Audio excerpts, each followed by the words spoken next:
이 시간 우리에게 주신 하나님 말씀 고린도전서 15장 14절에서 22절의 말씀 우리 받도록 하겠습니다. 그리스도께서 만일 다시 살아나지 못하셨으면 우리가 전파하는 것도 헛것이요 또 너희 믿음도 헛것이며 또 우리가 하나님의 거짓 증인으로 발견되리니 우리가 하나님이 그리스도를 다시 살리셨다고 증언하였습니다. 만일 죽은 자가 다시 살아나는 일이 없으면 하나님이 그리스도를 다시 살리지 아니하셨으리라. 만일 죽은 자가 다시 살아나는 일이 없으면 그리스도도 다시 살아나신 일이 없었을 터이요 그리스도께서 다시 살아나신 일이 없으면 너희의 믿음도 헛되고 너희가 여전히 죄 가운데 있을 것이요 또한 그리스도 안에서 잠자는 자도 망하였으리니 만일 그리스도 안에서 우리가 바라는 것이 다만 이 세상의 삶뿐이면 모든 사람 가운데 우리가 더욱 불쌍한 자이리라. 그러나 이제 그리스도께서 죽은 자 가운데서 다시 살아나사 잠자는 자들의 첫 열매가 되셨도다. 사망이 한 사람으로 말미암았으니 죽은 자의 부활도 한 사람으로 말미암는도다. 아담 안에서 모든 사람이 죽은 것 같이 그리스도 안에서 모든 사람이 삶을 얻으리라. 아멘. 지상에 있는 모든 교회가 오늘 세상을 향해서 다음과 같이 선포합니다. 예수 부활하셨다. 이렇게 선포를 하는데 이 선포는요, 세상을 향해서 아주 도전적인 메시지이다라고 하겠습니다. 세상에는요, 진술이라고 하는 것이 있는데, 진술이라고 하는 것은 무언가를 자세히 설명하는 것을 진술이라고 합니다. 진술에는 몇 가지 종류가 있는데 종교적인 진술이 있고 과학적인 진술, 또 역사적인 진술이 있는데, 종교적인 진술은 이런 거예요. 하나님이 여기에 계십니다. 하나님이 당신을 사랑하십니다. 하나님이 우리의 예배를 기뻐하십니다. 라는 이런 주장들은 종교적인 진술이라고 할 수가 있겠는데, 이 종교적인 진술의 특징은 검증이 불가능하다는 거예요. 검증. 확인이 불가능합니다. 하나님이 여기 계시는지, 당신을 사랑하시는지 검증해 보일 수는 없어요. 증명해 보일 수는 없습니다. 그러나 의미가 없다는 건 아니에요. 누구에게는 해가 동쪽에서 해가 뜨는 것보다도 더 확실한 것이 이 종교적인 진술이에요. 근데 어떤 사람에게는 그렇게 감동이 없는 그런 언어일 수 있지요. 그 다음에 과학적인 진술, 과학적인 설명이 있는데, 과학적인 진술은요, 특징이 100% 재현이 가능하다는 겁니다. 반복할 수가 있어요. 재현하고 반복할 수 있으니까 검증이 가능하고요, 증명을 할 수가 있습니다. 예를 들어서 물은 100도씨에 끓는다, 이거 우리가 해볼 수 있잖아요. 그래서 재현하고 반복해서 알 수가 있고, 또 세균은 70도 이상이면은 또 죽는다, 해볼 수 있잖아요. 재현할 수 있잖아요. 그래서 과학적인 진술의 특징은 재현 가능하다, 그래서 검증할 수 있고 증명할 수 있다입니다. 세 번째로 역사적인 진술이 있는데, 역사적인 진술은요 100% 재현할 수가 없어요. 반복할 수 없죠. 또 우리가 타임머신을 타고 과거로 돌아갈 수도 없습니다. 그렇다 보니까 재현할 수가 없는 것이죠. 그러나 그렇다고 해서 검증이 불가능한가, 증명할 수가 없는가, 그렇지 않습니다. 실체에 우리가 접근할 수가 있다. 증거와 증언을 통해서 그 사실 여부를 우리가 확인할 수가 있다라고 하는 것인데, 예를 들어서 1950년에 6월 25일 날 북한군이 이 소련제 탱크를 가지고 우리 남한으로 쳐들어와 가지고 1950년 9월 초에 우리 한반도가 아주 절망적이었습니다. 이 북한군이 한반도의 90%를 다 점령을 해가지고 이 국군과 유엔군이 납동강 이 하루에 이렇게 고립되어 있었어요. 그러니까 한마디로 이대로 갔다가는 전쟁이 끝날 이런 상황이었습니다. 이런 전쟁의 상황을 반전시키기 위해서는 그 필요한 작전이 있었는데 그것이 바로 상륙 작전이에요. 이 상륙 작전은 뒤를 치는 겁니다. 뒤를 쳐가지고 보급을 끊고, 그리고 뒤를 치니까 혼란스러울 거 아니에요. 그래서 전선을 붕괴시키는 것이 이 상륙 작전인 것입니다. 이 아까 지도로 우리가 확인한 것처럼 이 상륙 작전이 필요한데 가장 적절한 위치가 어디냐라고 했을 때 바로 인천이 가장 좋은 위치였어요. 왜냐하면 서울에도 가깝고 또 한반도의 중간쯤 되니까 가장 적절한데, 그와 동시에 가장 이 가능성이 적은 지역이 인천이었어요. 왜냐하면 조수간만이 심하고 갯벌 때문에 배가 들어가고 나가는 길이 아주 제한되어 있기 때문에 북한군이 아주 여기만 집중을 해가지고 경계를 하면요, 이 작전이 성공할 수가 없는 지역이 바로 인천이었습니다. 그래서 반드시 필요한 또 다른 작전이 있었는데 그것이 속임수 작전이에요. 기만 작전. 그래서 계획된 기만 작전이 무엇인가 하면 장사리 상륙 작전이에요. 우리 경상북도 영천군 장사리 가보셨어요? 장사리? 예, 거기에 이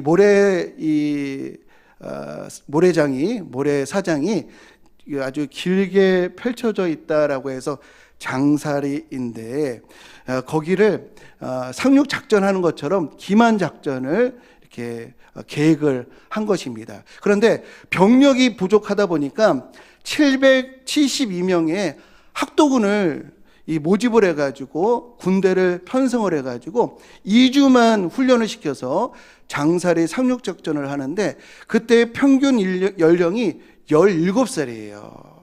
그러니까 뭐 중학생, 고등학생 1, 2학년 우리 루아 때의 아이들, 이 아이들을 모아가지고 이렇게 장사리로 침투를 한 겁니다. 그것이 9월 15일부터 28일까지 있었던 장사리 상륙 작전이었는데, 여기서 이것이 기만 작전이 성공하면은 인천 상륙 작전도 성공하여서 이 한국 전쟁이 아주 국면이 달라지게 되는 것인데, 이 장사리 상륙 작전이 성공을 했을까요? 못했을까요? 어려우세요? 성공을 했으니까 그 기만이 통해 가지고 인천 상륙 작전도 성공하게 되어서 판도가 달라진 거예요. 제가 이렇게 쭉 설명한 것이 무슨 진술이라고요? 역사적 진술입니다. 이 역사적 진술의 진위를 파악하기 위해서 증거들이 있어요. 뭐 타임머신을 타고 우리가 과거로 갈 수는 없지만 100% 재현을 할 수는 없지만 이 살아있는 증인들의 말, 또 역사적인 자료들, 상황적인 이런 증거들을 통해서 진실 여부를 우리가 파악할 수가 있는데요. 우리 장사리 상륙 작전이 소설이 아닌 정말 역사적인 사실이다라고 보여주는 가장 큰 증거 중에 하나, 가장 큰 어떤 근거 중에 하나가 뭘까요? 그럼 바로 우리 북한 땅은 독재 정권이지만 우리 남한은 자유민주주의다라고 하는 것이 이 전쟁이 승리하게 된 가장 큰 증거인 줄로 우리는 알아야 할 줄로 믿습니다. 그거보다 큰 증거가 없어요. 다른 거는 뭐 사람들이 조작했다라고 할 수도 있겠지만, 우리가 지금 북한은 저렇게 살고 우리가 자유를 누린다라고 하는 것이 장사리 상륙작전과 인천 상륙작전이 성공했다라고 하는 가장 큰 증거라고 할 수가 있겠습니다. 이처럼 역사적인 진술은 따져볼 수가 있어요. 확인해 볼 수가 있습니다. 그래서 예수 부활하셨다라고 하는 이 주장은 단지 종교적인 진술이 아니에요. 역사적인 진술입니다. 그래서 세상을 향해서 한번 객관적으로 따져보자. 이 사태를 검증해보자. 그 진위 여부를 확인해보자 라고 하는 도전장을 이 세상에 내미는 것과 같다라고 하겠습니다. 우리 예수 부활이 진정 사실임을 보여주는 가장 큰 증거가 뭘까요? 가장 큰 증거는요, 지금 우리 귀에 예수 부활의 복음이 들린다고 하는 그 사실 자체임을 믿으시기를 주님의 이름으로 축복합니다. 만약에 예수 부활이 사실이 아니라고 한다면 이미 2000년 전에 이런 이야기는 지어질 수밖에 없다라고 할 수가 있어요. 예수 부활이 지금 우리가 들려 있는데 2000년 전에 이런 소리가 들리지 않게 하기 위해서, 이런 말이 나오지 않게끔 하기 위해서 무엇을 했냐면 예수님을 십자가에 못 박은 이유가 바로 거기에 있었던 것입니다. 지난주에도 제가 설명드린 것처럼 이 십자가 형틀은 로마 제국이 광활한 지역을 통치하는 데 있어서 가장 탁월한 방법이었습니다. 사람을 언덕 위에서 가장 잔혹한 십자가 형틀로 죽일 때 학습 효과가 엄청 났었죠. 가장 폭력적이고 모욕적인 형틀이 십자가였습니다. 왜 유대 당국이 예수님을 십자가에 매달기 위해서 왜 로마 법정으로 예수님을 빌라도 법정으로 끌고 갔을까요? 십자가에 매달게끔 하기 위해서 그래요. 왜? 십자가에 매달았을 때 예수님의 영향력이 완전히 제거될 수 있다고 생각을 한 거거든요. 예수 따르는 사람들 다 그냥 겁을 먹고 내가 왜 이렇게 했지? 잘못했다가는 나도 저렇게 당할 수가 있겠구나. 아유, 도망가야지. 아유, 숨어야지. 이렇게끔 만들기 위해서 완전히 뿌리를 뽑고 완전히 제거하도록 하기 위해서 십자가를 사용한 거예요. 그래서 이 십자가 형틀로 인해서 어떻게 됐죠? 예수님의 제자들이 다 겁을 먹고 숨고 도망갔어요. 이것이 로마 당국자들이 노렸던 것입니다. 이런 상황에서 십자가로 이런 본보기를 보여준 상황에서 사실이 아닌 부활을 외친다. 그럴 만한 이유가 전혀 없었다라는 것입니다. 그러므로 오늘 우리 귀에 예수 부활하셨다라고 하는 그 메시지가 들린다고 하는 그 자체, 그리고 예수님이 부활하셨다라고 하는 이 메시지로 2000년 동안 전 세계에 이렇게 큰 영향을 미쳤다라고 하는 것이 예수 부활이 사실이라고 하는 가장 큰 증거라고 하는 것을 믿으시기를 주님의 이름으로 축복합니다. 두 번째, 예수 부활의 그 증거는요, 바로 제자들이 변했다입니다. 사도들이 다음과 같이 항변을 해요. 고린도전서 15장 30절에 어찌하여 우리가 언제나, 저는 이 언제나라고 하는 단어가 참 마음에 다가왔어요. 언제나 위협을 당했다는 거예요. 예수 부활 증거하다가 언제나 어디서나 위협을 당했다는 거예요. 아니, 있지도 않은 일로, 사실도 아닌 일로 이렇게 위험을 무릅쓸 이유가 어디에 있느냐. 또 15장 32절에 보니까 예수 부활을 외쳐서 그들이 맹수와 더불어 맞섰다라는 거예요. 왜 우리가 부활하신 주님을 만나지 않았다면 무슨 이유로 맹수 앞에 섰겠는가라고 하는 말을 하는 것입니다. 얼마 전만 해도 예수님의 십자가 사건으로 제자들이 다 도망가고 다 뿔뿔이 흩어지고 절망하고 또 낙담을 했어요. 그런데 며칠 만에 그들이 변화되어서 그들이 도망갔던 그 다락방에서 얼마 떨어지지 않은 계단에서 예수 부활하셨다라고 외치게 되었는데, 그 이유에 대해서 우리 다음과 같이 증언하고 있습니다.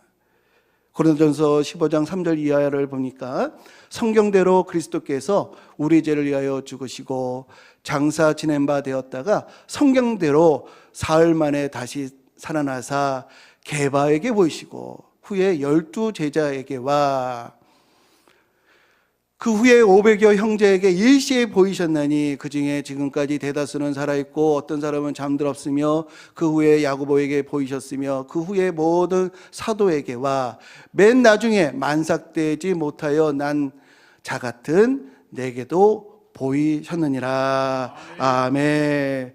수많은 제자들이 순교를 당하게 된 순교를 당하는 것까지도 두려워하지 않은 이유는 살아계신 부활하신 예수님을 만났고, 그 사실 위에 성령께서 임재하시고 두나미스와 같은 그런 능력을 받아 땅끝까지 예수 부활의 복음을 전하게 된 줄로 믿습니다. 예수님에서부터 초대교회 성도들까지, 예루살렘에서 로마까지, 십자가에서 온갖 핍박과 박해와 살해까지, 모든 이런 것들 가운데 기독교가 이렇게 성장할 수 있는 전혀 토대가 되지 않았어요. 이 부활복음이 전파될 수 있는 상황이 절대로 아니었습니다.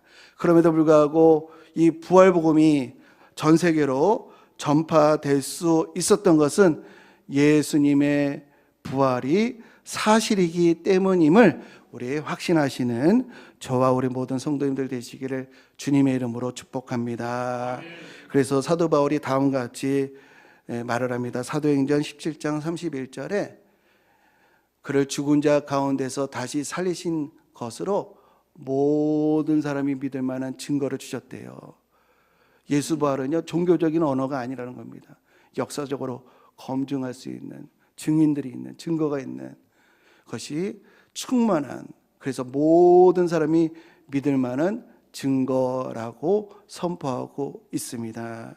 그래서 사도 바울이 다음과 같이 우리에게 강력하게 권면하시는데 우리 같이 읽겠습니다.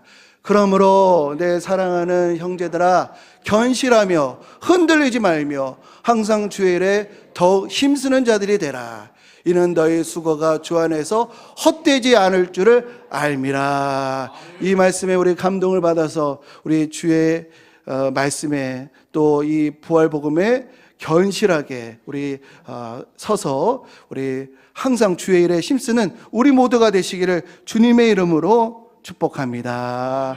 부활신앙을 갖는 우리 모두가 되시기를 주님의 이름으로 축복합니다. 우리 성도님들, 부활신앙이 뭘까요? 우리가 부활신앙으로 우리 살아가라, 견실하게 이 믿음 위에서 주의 일에 항상 힘쓰라, 즉 부활신앙으로 살아가라라는 말씀이잖아요. 우리 부활신앙이 뭘까요? 부활신앙이 무엇인가? 장례식장에 가면요, 목사가 가장 많이 하는 메시지가 부활이에요. 부활. 기독교는 부활 종교다. 그러니 고인도 부활할 것이다.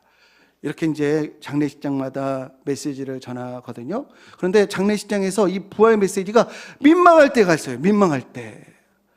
어쩔 때 민망하냐면요, 고인 때문에 평생 힘들었는데, 고인 때문에 너무 눈물 많이 흘리고 상처가 심했는데, 고인이 또 살아나신다고?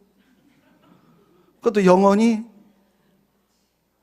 이럴 때 이 부활의 메시지가 민망하다는 것이에요.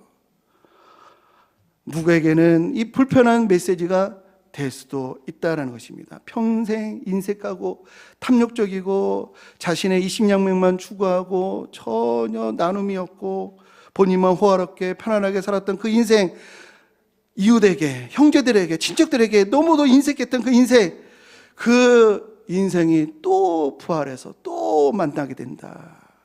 아이고 그렇게 받아들일 수가 있다라는 것입니다. 그러나 예수 부활의 신앙은 전혀 다른 줄로 믿습니다.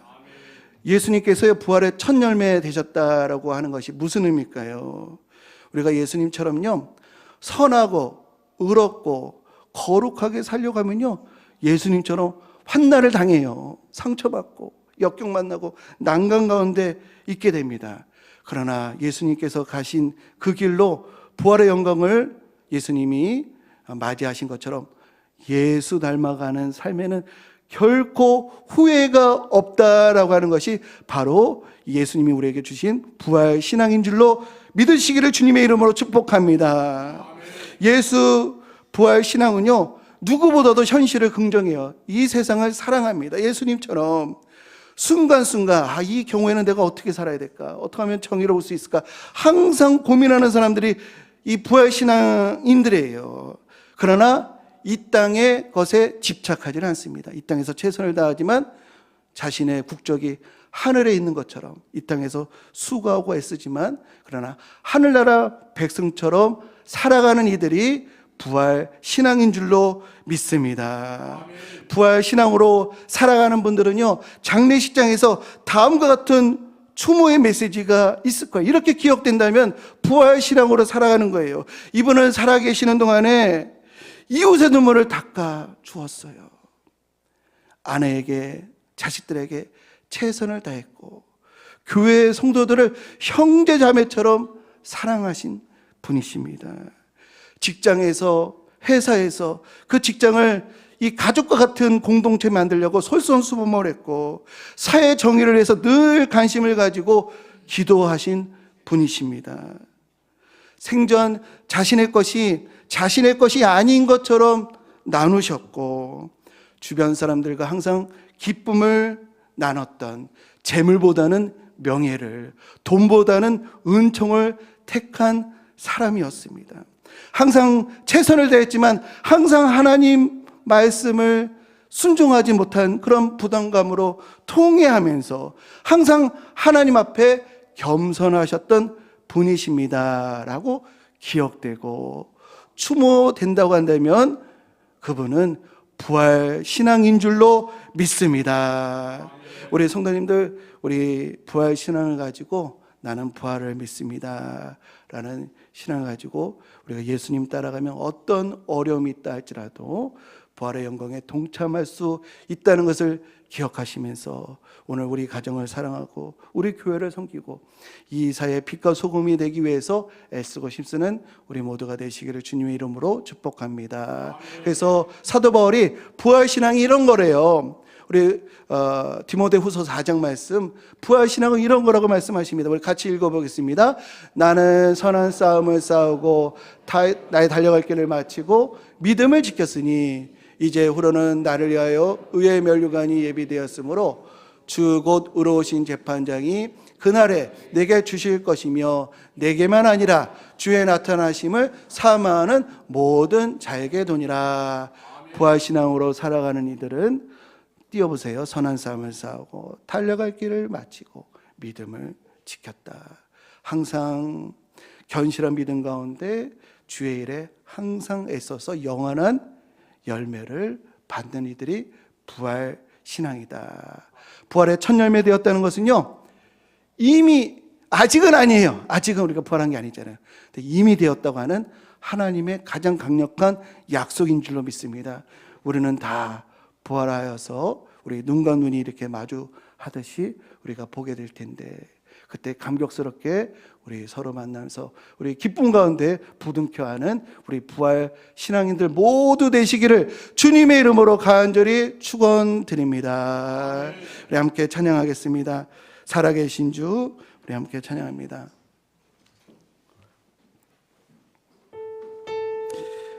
주 하나님, 독생자 예수 날 위하여 오시었네. 내 모든 죄 다 사하시고 죽음에서 부활하신 주 하나님, 독생자 예수 날 위하여 오시어 내 모든 죄 다 사하시고 내 모든 죄 상소하시고 죽음에서 부활하신 나의 구세주, 살아계신 주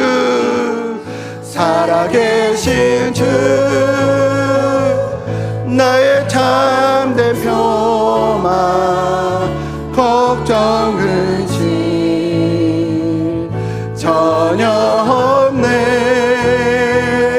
사랑의 주내 할 길 인도하니 내 모든 삶의 기쁨을 수만한 주 하나님. 1절입니다. 주 하나님, 박수하면서 찬양합시다. 자 예수 날 위하여 오시었네. 내 모든 죄 용서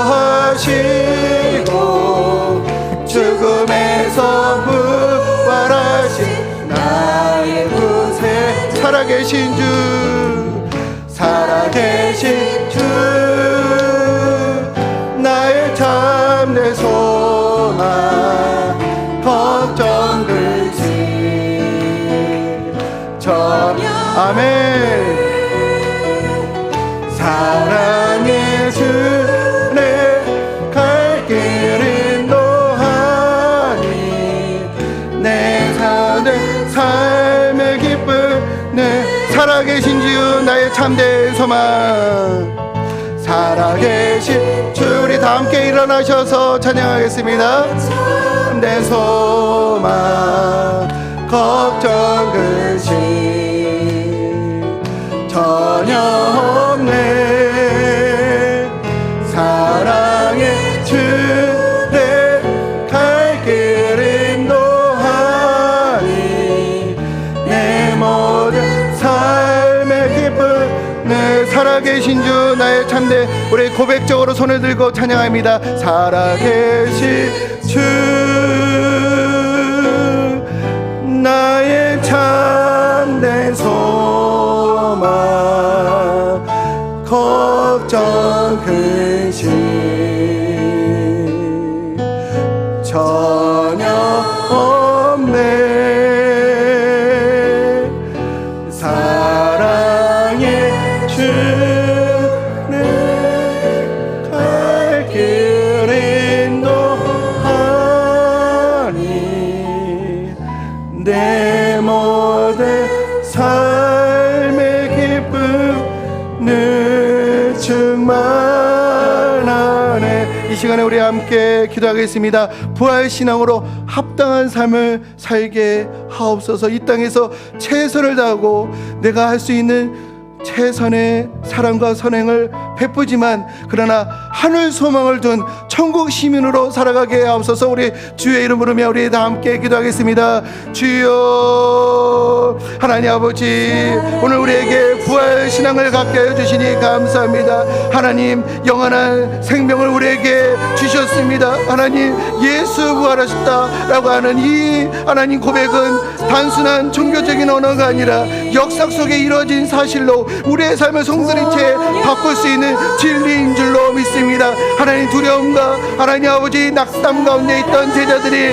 부활하신 주님을 만나 담대하게 변화된 것처럼 우리도 부활의 주님을 인격적으로 만나 우리 삶 가운데 흔들리지 않는 믿음을 가져 하나님 견실하게 하나님 항상 주의 일에 힘쓰는 저희들 될 수 있도록 인도하여 주옵소서. 이 땅에서 최선을 다하고 이 땅에서 가정에 최선을 다하고 이 땅에서 교회에서 사랑을 나누고 하나님 아버지 사랑을 실천하고 이 사회에서 빛과 소금의 역할을 감당하면서 하나님 사람들에게 하나님 아버지 존경과 사랑을 받고 하나님의 기쁨이 되는 하나님 삶으로 하나님 부활 신앙인으로 살아갈 수 있도록 주여 인도하여 주옵소서. 이 땅의 것에 집착하지 아니하고 하나님 아버지 물질보다도 하나님 명예를 택하고 은금보다도 하나님의 은총을 택하는 하나님 영원한 천국 시민의 하나님 사람으로 살아갈 수 있도록 인도하여 주옵소서. 하나님 영원을 바라며 살아가면서 우리의 수고가 헛되지 않음을 믿고 흔들리지 말고 항상 주의 일에 더욱 힘쓰는 복된 성도들 될 수 있도록 주여 인도하여 주옵소서. 부활 신앙으로 흔들리지 않고 부활에 합당한 견실한 믿음으로 영원한 열매를 맺는 저희들에게 인도하여 주실 줄로 믿습니다. 이제는 사망을 이기시고 부활하신 우리 주 예수 그리스도의 은혜와 하나님 아버지의 극진하신 사랑하심과 견실한 믿음으로 영원한 열매를 맺도록 인도하여 주시는 성령 하나님의 감동, 교통, 역사하심이 부활 신앙으로 살아가겠습니다 라고 결단하는 우리 귀한 성도들 머리머리 위에 이제부터 영원토록 함께 하시기를 간절히 축원하옵나이다. 아멘.